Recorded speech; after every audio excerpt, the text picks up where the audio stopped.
Hi there, YouTube and makers, and welcome back to my channel. Thanks for joining me today. On this installment, I'm going to be covering the steps that I took to do the layout work on the tender wheels for the Kozo Hiraoka Pennsylvania A-3 switcher 040 style steam locomotive engine in 3/4 inch scale that runs on a 3.5 inch gauge track.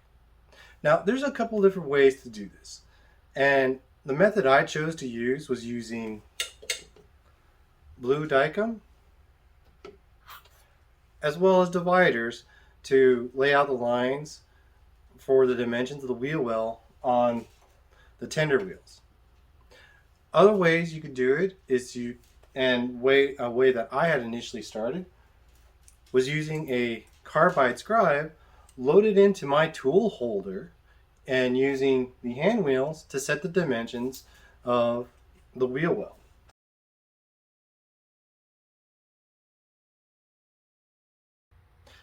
Does that help give you an idea of what this make is all about? Hopefully it does.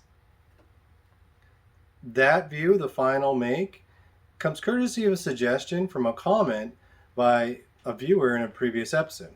And thanks so much, Garrett fan. I appreciate your comments. Your comments are a great way for us to interact, and I'd really appreciate the opportunity to get to interact and exchange ideas and message with some of you. So please feel free to leave a comment below. Likewise, stay to the end of the video as we cover a journeyman trick of the day. So, one of the other things that I found useful was also using a good quality ruler or scale, as well as a rag or some other shop cloth in order to remove the cutting oil and fluids from the workpiece, as well as some sort of solvent such as acetone that allowed me to remove the cutting fluid so that I had better adhesion and coverage of the Blue Dykem. I'll be just displaying two methods to bring the dividers into the proper dimensions. One will be using the steel ruler scale, as well as lining up the points with a caliper. So that's kind of what we got to look forward to. So why don't you come over here and join me at the bench and let's make some chips. So to do the layout, I'm going to be using dividers. While my Blue Dykem is setting up, we're going to set these up. And if you're interested in getting your own dividers, as well as any other tool you're seeing me use or to do some more research and learn about them, be sure to check out the links below. So the first and the smaller divider I'm going to use on this smaller area of the wheel well, in which the axle is going to be mated up against, and of course the larger one for the exterior dimension. And I've got two ways that I can do this. I can either use a scale or ruler or use my caliper. And unfortunately, Kozo's book, it's set up for a lot of fractional stuff. So I'm going to need a calculator. And the calculator I use is this old one. As you can see, the solar cell's busted. It's all dusty. The dimension you see on there, 0.3125, that is the radius of this inner well here. So if I was going to do it by my digital calipers, I'm going to have to, one, turn them on, make sure they're on SAE. So 0.3125, that's roughly, you can dial it in to 0.3125 on here, but that's tough. That's like you breathe on it funny and it gets off. When you're splitting 10,000ths. So if I can just get it to 0.313, I mean, it's hard enough for me to dial in a thou. It's 312. Oh, wow, I did it. Okay. I'm gonna lock that because I will never, ever be able to do that again.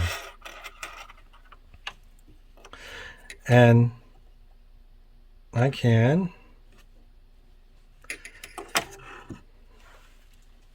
see if I can figure this out.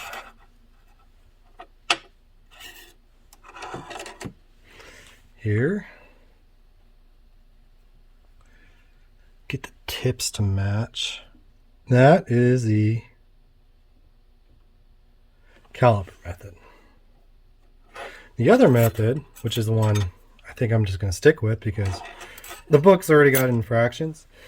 So the book has the diameter of this inner wheel well, but I just, because remember, I'm running it on a lathe, so I just need to know the radius of this. So that's half the diameter. So 5/8, divide that in half, that's 5/16. And on this scale, hey, what do you know? It's broken up into 8ths, 16ths, 32nds, and 64ths. Now I could go from edge to edge, but that's kind of complicated. Go from 1 and just go 5 over. Wow, that is on there. So I guess the using the calipers works well. So that is my 5/16. So that'll be the radius of the wheel well. Now, of the inner part of the wheel well. Now let's check out and do this one. In the book, on page 7, I should mention that these dimensions for the wheel well are on page 7. And it calls out for 1 3/4 for this exterior one. So let's figure that out. So 1 3/4 or 1 3/4 is also 7/4 or 7 over 4. 7 divided by 4. So if I wanted the radius and not the diameter, so again, this inner part should be 1 3/4. I want 7/8. So I could use my 16ths, or I can use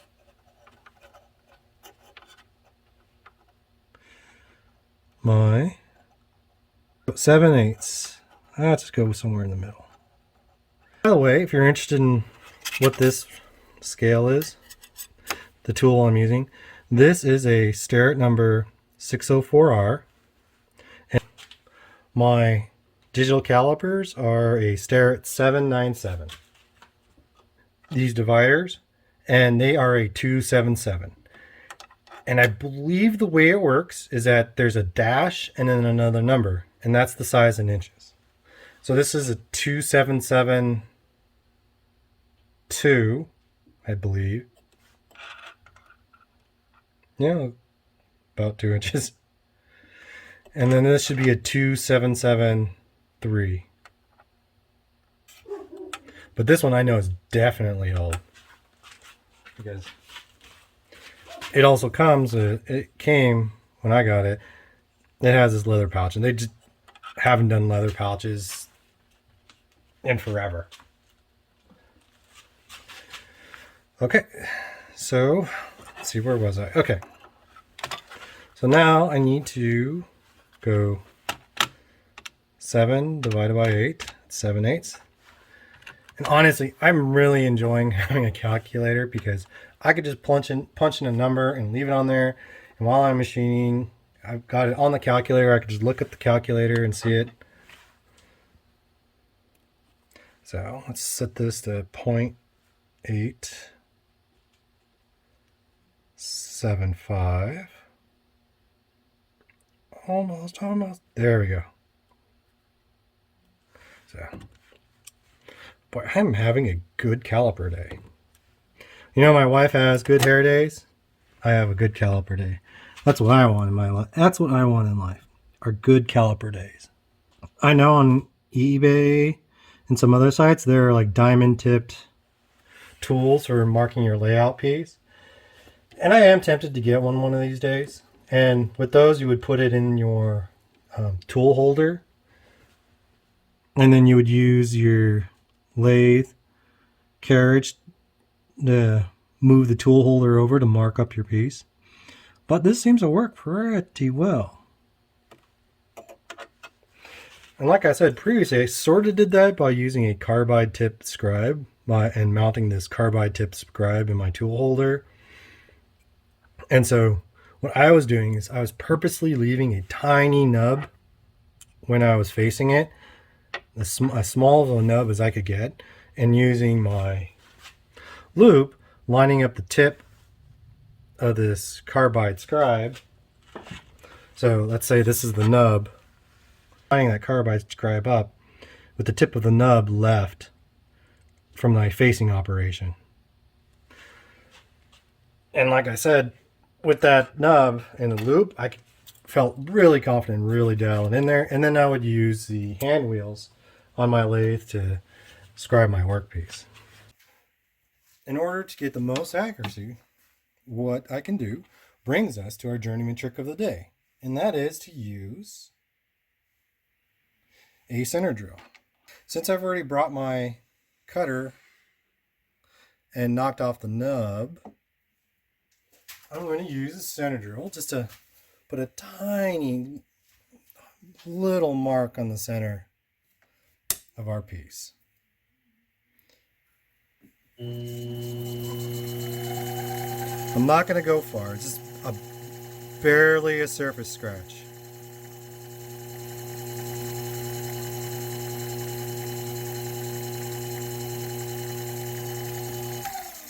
Hardly putting any pressure on there. With that mark there, then, I basically have created what I can use as a datum point. I'm going to be setting my dividers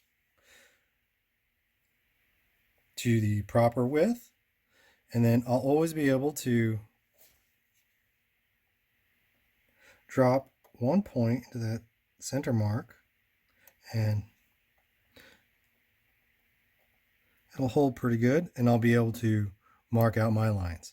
So scrub that down, and then Blue Dykem, and just mark this off. Try to pick up all the drips before they drip down on my machine. So now you get to have the exciting view of Blue Dykem drying. I'm going to be doing 8 tender wheels. I've got 2 different sized dividers. Move this a little more out of the way.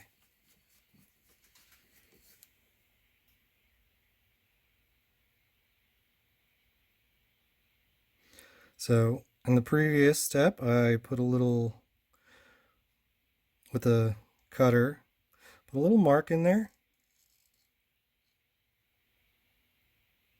on the center point to kind of, so that way, if I go up, I get on it. Let's turn it. Okay. All right, now let's scribe the exterior one. Let's switch sides.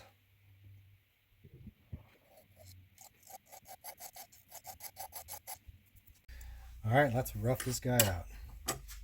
And that is it. That's how I did the layout for my tender wheels on the Kozo Hiraoka Pennsylvania A-3 040 switcher steam locomotive engine in 3/4 inch scale to run on a 3.5 inch gauge track. Hopefully you found it entertaining and useful. So please be sure to hit that like button, as well as the subscribe button and the bell notification so you're alerted whenever we post new videos. And anyone you think that might be interested in joining our community and being a part of the conversation, by all means, please feel free to share my videos with them. And likewise, please leave a comment below. I'd really enjoy hearing from you and hearing some of your feedback. So that's it for now. And remember, anything and any tools you see me using here, I always do try to post the links below. And until next time, have fun and keep making chips.